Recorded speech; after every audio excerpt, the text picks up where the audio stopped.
Good afternoon and welcome to the Rise channel. I am honored and privileged to have a very special guest with us today. Kevin Taylor, a reverend, a leadership mentor. I am going to hand it over to Kevin to introduce himself in the most appropriate way.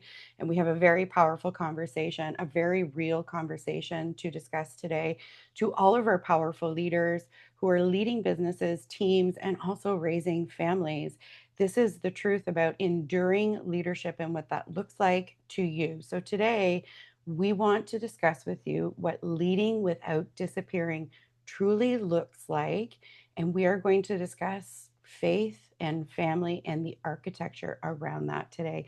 Kevin, an honor to have you with me today. Good afternoon, Melissa. So happy to be with you, and it is a pleasure to be able to greet your audience and to be able to have this very important discussion today. So thank you for having me. Thank you. My honor. Kevin, would you like to just reach out and speak to the audience and let them know who you are and what it is that you do? We're all interested. As you indicated, I am Reverend Kevin Taylor, and Kevin is fine for this conversation. I am a husband, a dad. I am a C-level executive. I'm also presently serving as a pastor of the oldest Black church in upstate New York.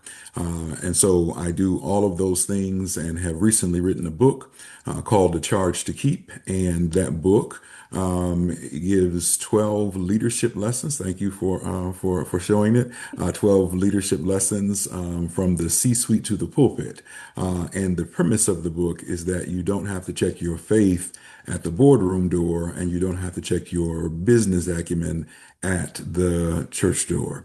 And so it's designed for leaders who are stewarding responsibility, and how those lessons might help them to realize that leadership is lonely, but you don't have to feel alone. Oh, that is so powerful. And just so everyone in the audience knows too, Kevin was so graciously had sent this to me. And I received this last week, and it is definitely a powerful read. And Kevin, I just want to dive into this a little bit because you have both sides of this. You're from the Mm-hmm. C-suite corporate and you are a pastor of faith. And I see so often in the women that I work with that they feel like they have to check part of themselves at the door.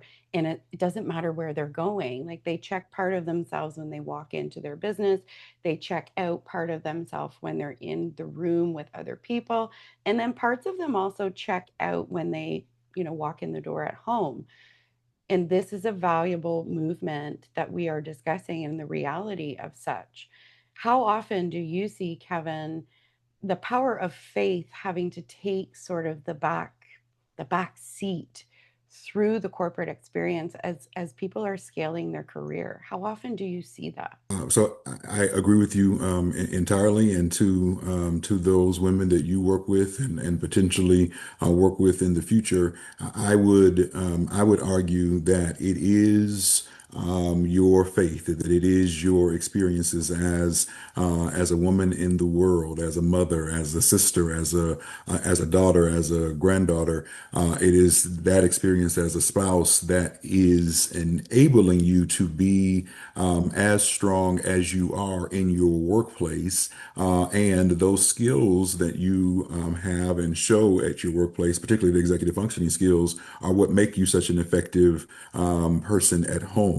And so I think that there has been a desire from employers to be able to say things like, we want you to bring your full and authentic self to work. And we want for you to be able to show all of those pieces. And for women and for people of color, that is much harder to do in a world that is not designed for our presence. However, it is those lived experiences that make us more focused, that make us more able to be able to see the blind spots, make us more apt to be able to bring about the change and the change management that is necessary to be able to help organizations grow.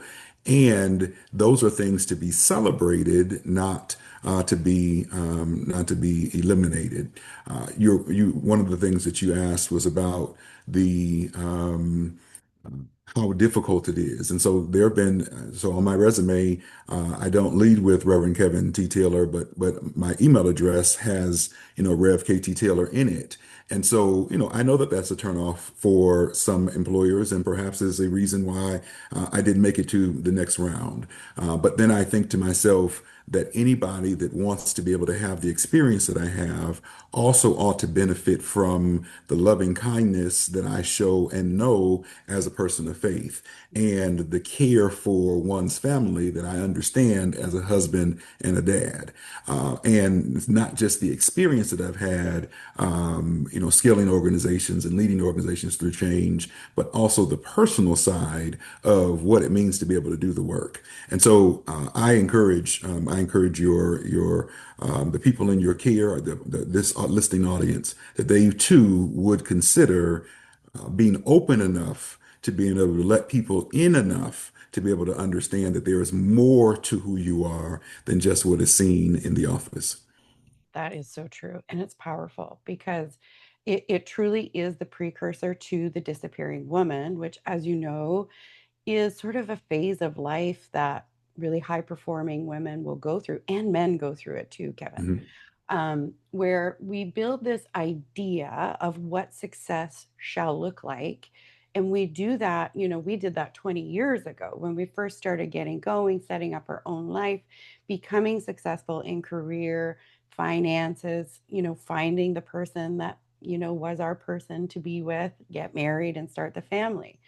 And so we have been taught socially, economically, and by patterns of generation that we must hide certain aspects of ourselves from the public, from our boss, from the leader, from the management, and from certain people. And in a lot of cases, I do find that that is faith.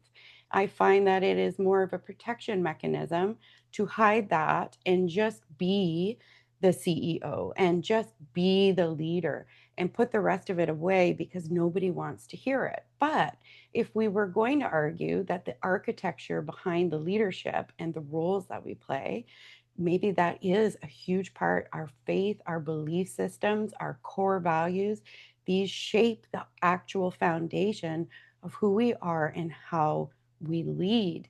And by hiding this or disappearing inside of it, this is how we start to have these cracks where we become exhausted, where we feel like we aren't leading to our full capacity. We aren't doing everything to full capacity. And it is because we're actually draining and leaking this energy by trying to hide our true, authentic self, in which, in many cases, is our faith or our belief system, our spirituality is what leads us to the right rooms. It's what leads us into the right place. And if we have to hide that, we almost are going blindly in the dark. How do you feel about that? No, so much of what you're saying is resonant, and so I recognize that we're not in church or church school, and so I'm trying to be respectful of your audience and not to over proselytize here. But I will say that the scriptures are clear that your gifts will make room for you, and so those gifts that you have been blessed with are gifts that are opening the doors that you are referring to, and so it is your responsibility, I think, to be able to ensure that while you are in those spaces, that you create opportunities for others. And that could be opportunities for other people of faith to be able to profess their faith. It may also be for other women or other people of color to be able to come behind you. And that does not mean at all that you should carry the whole weight of the gender or the whole weight of the race or the ethnicity at the table, but it is to be able to say that you aren't in the position that you are in for a reason. And so, as you were talking, I was thinking about the story of Esther that all of us know about Esther saying that that perhaps I am in this situation for such a time as this. But one of the things that is true of that story is that her uncle Mordecai had to remind her that, wait a minute, now you are in the king's palace because of one thing, but like you don't get to hide the part of your identity that is true. And so if this group of people is eliminated, you will be too. And so I think it is to recognize that when we are given a leadership position or when we are in a position of authority, that we have a responsibility to those for whom people are looking to, and our names to be called in their lineage of success for the doors that were opened. And so we've got to take that responsibility seriously and to show up as we should. And I fully admit that that's easier said than done because there are times when that might very well cost you and may cost you the promotion that you thought that you were due, or maybe the relationship with your boss that you thought was so important, and in some cases may even cost you your job. But the question that you have to ask yourself is, would you rather live with that consequence or with the guilt of knowing that you were seated in a position of power and that you did not take advantage of the opportunity to move the ball forward, or to be able to open a door for someone else to be able to enter behind you, or to create another space at the table as someone created for you? And so those are all leadership choices too. But it is our faith that informs those types of decisions. It is our relationships with our loved ones, whether you are a person with a family or without. It is that those are the relationships that inform those types of decisions. And that is why it's so important that we are not just judging it from the perspective of what is best for me in this job, but what is best for me in my life overall and the type of life that I want to live. Unfortunately, as a pastor, I have buried more people than I can count, but I have never once had a person on their deathbed, never once been to a funeral where the family said, I really wish that they worked more, or the person on their deathbed said, if only I had spent more time on my job. Never the case. It is instead about the difference in the legacy and the work that was done. I wanted to spend more time with my family. I wanted to go on vacation. I wanted to be able to relax. I wanted to be able to enjoy life. Those are the things that matter in the end. And if you aren't bringing your family, if you aren't bringing your legacy, if you aren't bringing your faith to the workplace, then you are denying yourself that part of life. And as we are seeing now with corporations laying off employees, your job that you think is so stable might not be so. And what will you have to show for it? I agree with you. I agree with you. And likewise, being a legacy mentor, and that is the true passion and calling in this life, is working with these high achieving women to achieve what legacy status looks like, Kevin, and likewise on the deathbed, the final regrets. I too have witnessed thousands of those coming from the death care industry in my past career. And I did that for 20 years. And it is true. The regrets that people will have are, I miss those moments when my kids were little. I was responding to emails or working late while the dance recital was happening. Or, if something happens in the marriage and the marriage separated, often very common, wish we had have put more time and effort into these things. And I don't teach faith, Kevin. It's my own responsibility to live into my own spiritual beliefs. And I believe that for everyone too. But it is the architecture of how we lead, right? And it's not that we're going out into our career, business, or workplace speaking about it, but it is embodiment of it and how we are showing up. And Mhm, so to direct that into the legacy status, having some spiritual belief definitely will empower you to carry forward.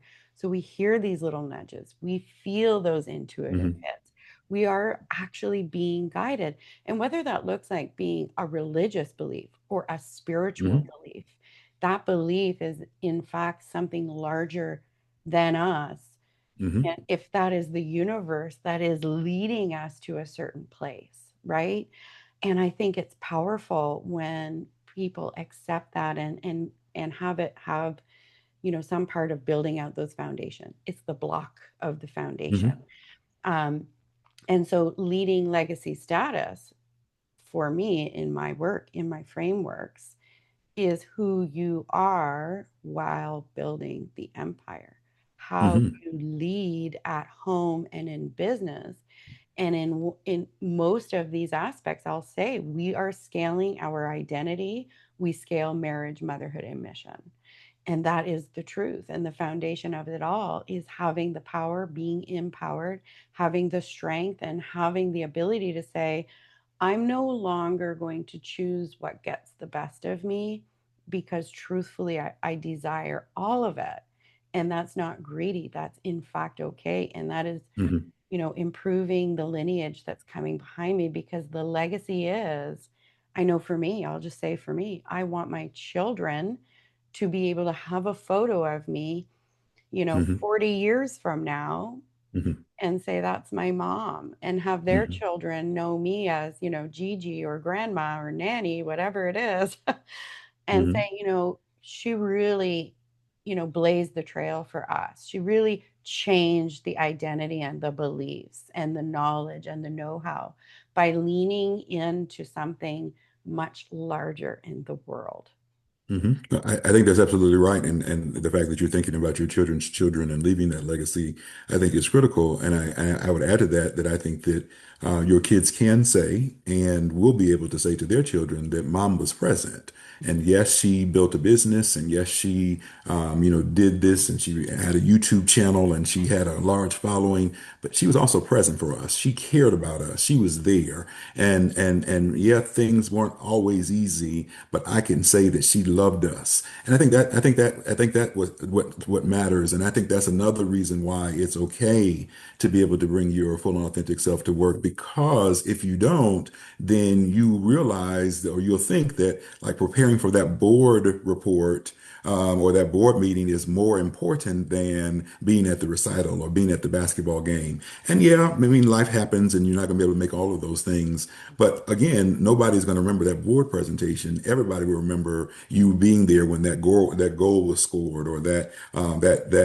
those steps were landed just perfectly. And I think that is I think those are the things that we have to, as leaders, that we have to inspire others by leading by example. But we also have to, in our check-ins, our one-on-ones with our teams, that we've got to get to know who they are outside of work, and to help foster those experiences so that they can prioritize them as well. Mhm. So, like, look, if you need to go to get some dental work, or you need to go and take care of yourself, like there's your self-care is critical to this organization. So you need to do that. And if your son or daughter needs to go and to attend to something, and you've got to go to that parent teacher conference, go, because the work will be here when you get back. And I think that permission structure and that ability to be able to offer that is again why we were in the seats in the first place. Mhm. And our ability then to be able to provide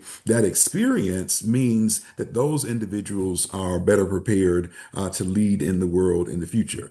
Because I don't want you to hold over my head that you missed this activity with your loved one because Right. the thing that I had you doing was too much. No, let's have a conversation about how we can reprioritize, because that thing is as important, if not more so, than whatever it is that I've assigned to you. And I think as more leaders begin to appreciate that, then it means that we can have different conversations and that we can have a different perspective. It doesn't mean that we don't have a high standard of excellence. It simply means that we have a different way of approaching the work that can be the elusive work-life balance. It can be the ability of the employee to find both respect on the job and respect on the other parts of their lives. 100%. And I think you have said something that really leads into the architecture of a true leader, because taking the time to understand each of your members, each of your team members, each of your colleagues, and understanding their values and their core, what is happening in your life, and getting deeply involved, not involved, interested. That's the right word. Being Hmm. interested in their life because, you mentioned the elusive work life balance, and it truly is elusive. It really is. And people chase it to the point of burnout, exhaustion, and chasing it to the point where they just burn it all down because they can't achieve it. Like it's like the mirage in the desert. It's something that you think is there, but it's so hard to get to. And the true leaders in the world are deeply interested in the people who are with them on their team, under them in the workplace. And being a human, an empathetic human, saying, okay, I understand that this is happening. I know you've got a meeting with the principal at the Hmm. school. I know that you've got these things going on. So here's what the week looks like for us. Where can we put a little bit of you in here to accomplish what you need to get done so that you are actually more effective on the other side of all of that? Hmm. And I think the more we empower, the high level leaders in the workplace and the small business owners and all of these people to just gain a small amount of interest in your people who you Hmm. are leading goes so far out. It's like a spider web. What actually happens, again, the domino effect, right? You lead this way, then they lead that way. Hmm. And things become lighter, more effective. And truly, you've got people who surround you who deeply respect you for Hmm. being a different level of a leader. And I think that's huge. I think, and I think that's right. And I don't think that either of us are suggesting that you have to be best friends with your employees No. or that you guys have to have a social life together outside of the work. I think what we're talking about is to the point that you're making that there needs to be some interest, right? So if your check-ins are structured where you're only talking about the work, that makes sense in the workplace, but is there an opportunity for you to be able to say, and so tell me something that I didn't see this week, or tell me something that you're proud of. And it doesn't have to be work related. And as you genuinely ask that question and are genuinely receptive for the answer, that you might actually learn that the person has some things going on outside of work that's important to them. And so that then creates the space for you the next time to be able to say that and to be able to say, you know what, as we set your goals for the new year, I want to make sure that we have that captured too. And so maybe it's going back to school. Maybe it is, I want to be present for my children, or I want to serve on the PTA, or I actually want to run for office. I want to be on the school board. Good for you and all of those things. We've got to create the space for you to be able to do that because, as you said, a more effective you is actually better for the long-term health of our organization and the institutional knowledge that you would be taking with you if you got frustrated and left because you couldn't achieve that work-life balance is actually is of greater importance to us than the couple hours that you will spend outside of the office. But like that's a calculation that leaders have to be willing to be able to make. And that comes from a lived experience of, you know what, like not every job is life or death, right? We're not working in a hospital emergency room necessarily. And so as a result, like, okay, so the work will be there tomorrow. And then not that deadlines aren't real deadlines. I don't mean that. I simply mean we need to think about the way in which we work and how we can do so more effectively. And unfortunately, what that also means for many organizations is that we often just pile work on people and new ideas, new concepts, but we don't yet have the conversation of what we need to stop doing. So yes, there can be things added. Yes, there can be new initiatives, but what are the things that we actually need to deprioritize so that we can get to the place where these new things can get the priority that they require? That's a tough conversation. But if I'm sensitive to my team and sensitive to the workplace and what is required, I have to also be sensitive to everything can't get the same level of attention, and that if everything is urgent, then nothing really is. And so what are the things that we're going to choose to prioritize more than other? Like that's faith. That's a mother deciding whether or not, like are we going to do this sports activity or that one? Or is it going to be today's going to be eating out, or is it going to be we're going to cook, or is today the day that we need to be able to, like, all of those things are prioritization and they have value both at home and at work. They do, absolutely. And I think encouraging the capacity to hold more is huge. And you mentioned, what's on the priority list and what can we deprioritize? And if I was Mhm. going to shift that into sort of the frameworks that I work within inside the RISE method and in legacy women status, it truly is about expanding your capacity to hold more. And inside of that, for me, on the personal growth side, Kevin, it is what are we willing to release as like a belief about ourselves or a belief about how we function or a belief about, whatever it is, right? What can we remove out of what we're holding that is actually making it so heavy to hold that you feel like you can't you just can't, like everything is hard, everything is a challenge. I just can't possibly fathom taking more on. That's something I hear every day. I can't even believe that, I have all of these things to do. I couldn't possibly take on one more thing.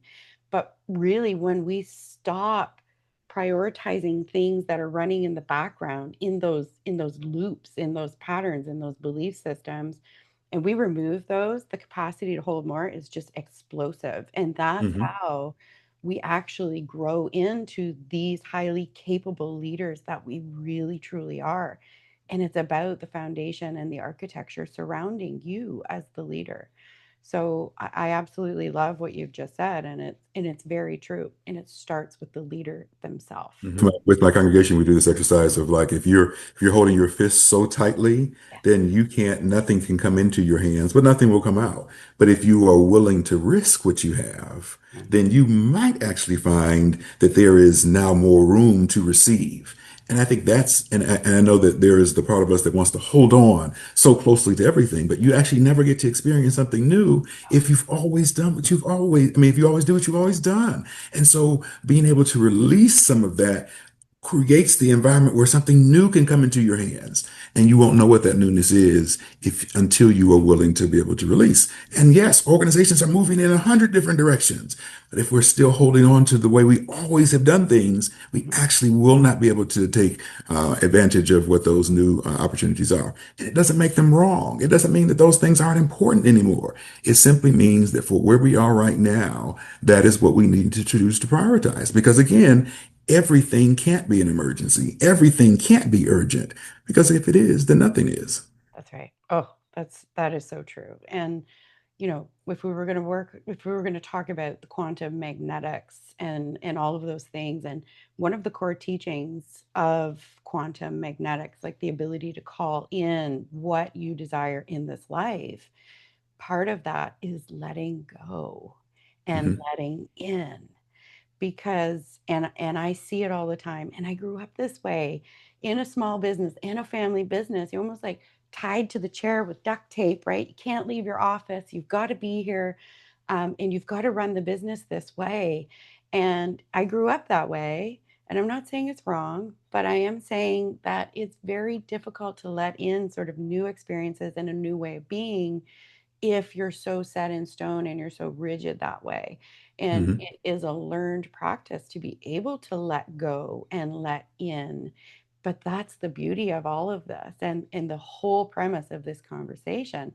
When you do that, things are put in your place, in your space, and in the realm of what you are meant to do and how you are meant to do it.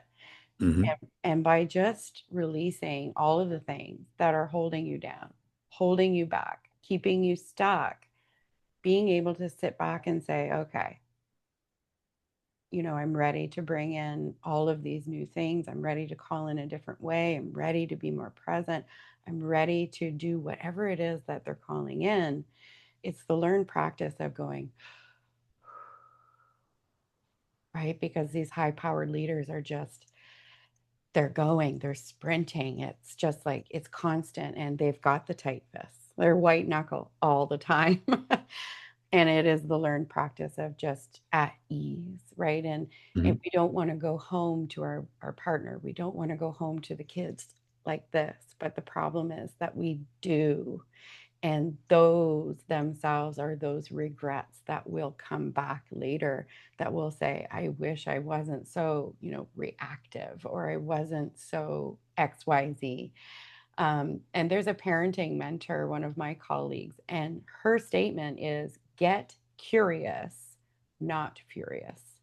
And Mm. I love that because we can take that everywhere we go in any situation on the freeway, to work, to home, in an argument or disagreement with our partner, Mm.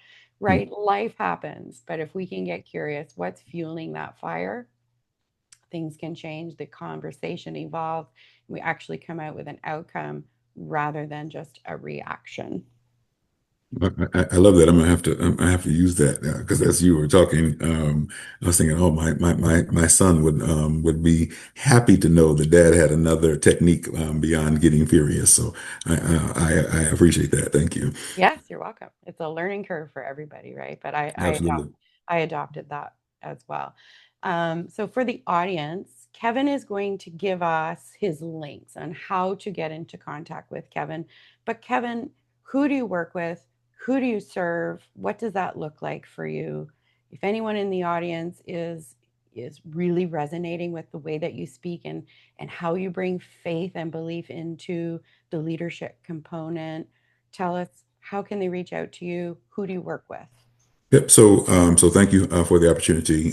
So you can certainly visit my website, which is REVKTTAYLOR. So RevKTTaylor.com. And there you can contact me and see more about my book, as well as about the types of workshops that I offer and my one-on-one coaching opportunities.